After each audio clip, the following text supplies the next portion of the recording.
Hello everyone, welcome to the new session of dark classes. आज का जो हमारा टॉपिक होने वाला है वो होने वाला है गैसियस डिस्चार्ज लैम्प। देखिए, प्रीवियस वीडियो में हमने देखा था इनकांडिसेंट लैम्प्स के बारे में, लेकिन अब हम जानते हैं कि इनकांडिसेंट लैम्प्स की जो होते हैं दो ड्रॉबैक होते हैं, यानी कि दो डिसएडवांटेजेस होते हैं। एक पहला तो लो एफिशिएंसी होती है इनकी, और दूसरा इनकी जो लाइट ऑफ कलर की जो लो कलर ऑफ लाइट होता है, यानी कि लाइट बहुत कम होती है। तो इन दोनों डिसएडवांटेजेस को ओवरकम करने के लिए बनाया गया गैसियस डिस्चार्ज लैम्प को। गैसियस डिस्चार्ज लैम्प, तो गैसियस डिस्चार्ज लैम्प बेसिकली दो तरीके के होते हैं। एक तो वह लैम्प्स, पहले तरह की लैम्प्स वह लैम्प्स होते हैं जो उसी कलर की लाइट देते हैं जिस कलर की उसमें वेपर भरी जाती है। सच एज, अगर हम कैसी कैसी वेपर्स भर सकते हैं, एक तो सोडियम वेपर भर सकते हैं, मरकरी वेपर भर सकते हैं, नियॉन गैस भर सकते हैं। यानी कि अगर हम सोडियम वेपर भरते हैं तो वो उस कलर की लाइट देगी, अगर हम मरकरी वेपर भरते हैं तो वो उस कलर की लाइट देगी, और अगर हम नियॉन गैस भरते हैं तो वो उस कलर की लाइट देगी। तो सिंपली जो अपने वेपर पर डिपेंड करते हैं लैम्प्स, वो उनको गैसियस डिस्चार्ज लैम्प कहा जाता है। यानी कि लैम्प के अंदर एक छोटी सी मात्रा में ये वेपर भी भरी जाती है, so that we can gate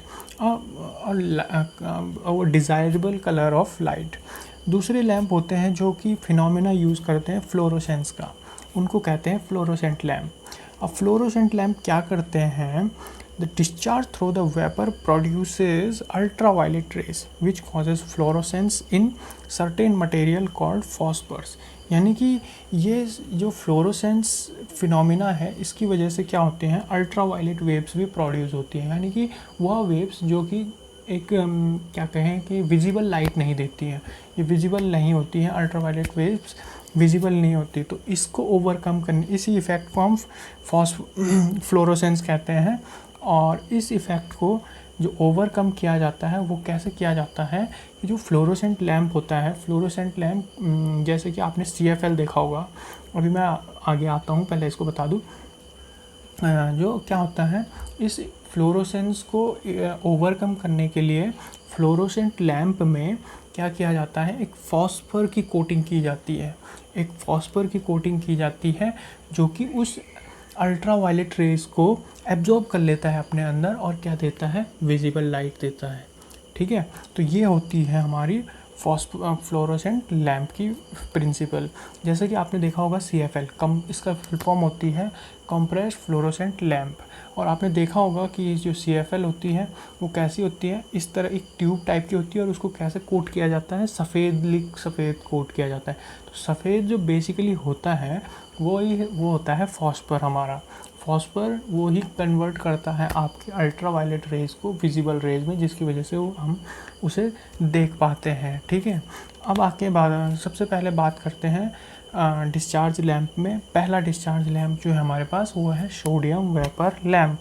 जैसे कि नाम से ही पता चल रहा है, इस लैम्प में क्या यूज़ होने वाला है, एक little amount of sodium, metallic sodium use होने वाला है।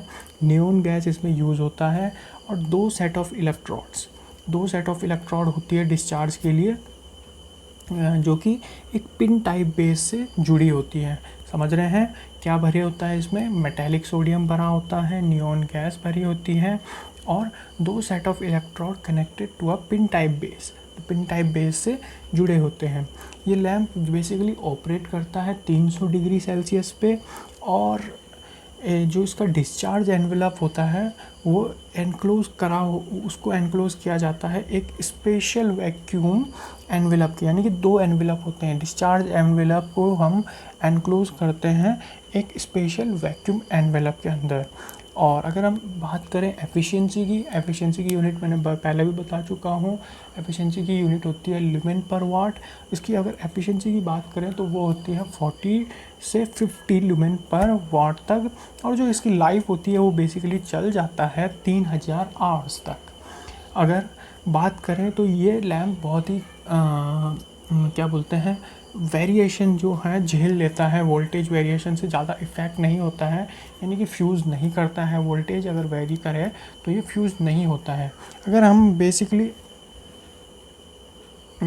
बेसिकली यूज़ देखें, कॉमनली कहाँ यूज़ होता है सोडियम वेपर लैम्प, तो आप देख सकते हैं आपने अपने घरों के आसपास स्ट्रीट, अब तो खैर शायद LED वाली स्ट्रीट लाइट्स आने लगी, लेकिन पुराने ज़माने की जो स्ट्रीट लाइट्स होती हैं वो देखा होगा आपने, वो येलो कलर की लाइट्स होती हैं, बल्ब्स जो येलो कलर की लाइट्स देती हैं, तो वो ही सोडियम वेपर। तो स्ट्रीट लाइट्स या पार्किंग्स में जहाँ पर आपको ज़्यादा कहते कि ज़्यादा विजिबिलिटी की ज़रूरत नहीं होती, सिंपल सा जो कहें कि लाइट पड़ जाए, तो वो यहाँ यूज़ होता है। क्योंकि अब इसको हम घर के अंदर यूज़ नहीं कर सकते, क्योंकि ये देता है एक येलोइश कलर की टाइप की लाइट। स्टार्टिंग में देता है ऑरेंज कलर की लाइट, और जब ये पूरी तरह से डिस्चार्ज पूरी अपने फुल उसमें आ जाता है, फुल इंटेंसिटी में आ जाता है, तो ये कैसी लाइट देता है, येलो कलर की लाइट देता है। तो ये था हमारा सोडियम वेपर लैम्प। अच्छा, तो ये आपको क्लियर हो चुका होगा। अब अगर हम बात करें high pressure mercury vapour lamp की, कंस्ट्रक्शन इसका सिमिलर होता है, same to same sodium vapour lamp की तरह होता है। बस इसमें क्या होता है, क्या भरी रहती है, जो वेपर की बात करी जाए वो हम क्या भरते हैं इसमें, मर्करी भरते हैं इसमें, और ये गिब्स आउट यानी कि देता है ग्रीनिश ब्लू लाइट। जैसे कि हमने देखा सोडियम वेपर लैम्प क्या दे रहा था, सोडियम वेपर लैम्प दे रहा था येलो कलर की लाइट, लेकिन मर्करी वेपर लैम्प देता है greenish blue light. Greenish blue light देता है, एफिशिएंसी इसकी होती है लगभग 30 to 40 लुमेन पर वाट। और ग्रीनिश ब्लू लाइट, अगर आप ध्यान से सोचें कि ग्रीनिश ब्लू लाइट कैसी हो सकती है, ये हमारी आंखों को क्या करती है, अगर आप एक ग्रीनिश और ब्लू दोनों तरह की, मतलब एक ग्रीन सी लाइट अगर आपको हर समय दिख रही है, तो आपको आंखों को क्या होगा, कलर डिस्टॉर्शन होगा, यानी कि आपको इरिटेटिंग लग सकती है। तो इसीलिए इसका एक इफ़ेक्ट है कि कॉजेज़ कलर डिस्टॉर्शन यानी कि अजीब सा कलर दे देती है। It does not use choke as a ballast, यानी कि स्टार्टिंग के लिए इसको चोक की यूज़ नहीं होता है। ये कई बार क्वेश्चन में आ जाता है कि which lamp does not use choke as a ballast. So mercury vapour lamp does not use choke as a ballast. Next क्या होता है, ये एक लोअर वॉटेज लैम्प है। These are known as MB type lamp. इनका जो simple name होता है, वो होता है MB टाइप लैम्प। अच्छा, यूज़ अगर बात की जाए इनके यूज़ की, तो यूज़ होते हैं ये दोस्तों, ये यूज़ होते हैं रेलवे यार्ड्स में, ये यूज़ होते हैं पोर्ट्स में। पोर्ट्स यानी कि जो हमारे शिप्स के पोर्ट्स होते हैं, जहाँ पर हमें ज़्यादा क्लैरिटी की ज़रूरत नहीं होती, बस हमें सिर्फ उजाले की ज़रूरत होती है, ये वहाँ पर यूज़ किए जाते हैं। तो ये था हमारा mercury vapour lamp, high pressure mercury vapour lamp. इसी का एक मॉडिफिकेशन अगर हम देखें तो वो होता है मर्करी आयोडाइड लैम्प। ये कुछ नहीं होता, सिंपल मर्करी वेपर लैम्प ही होता है।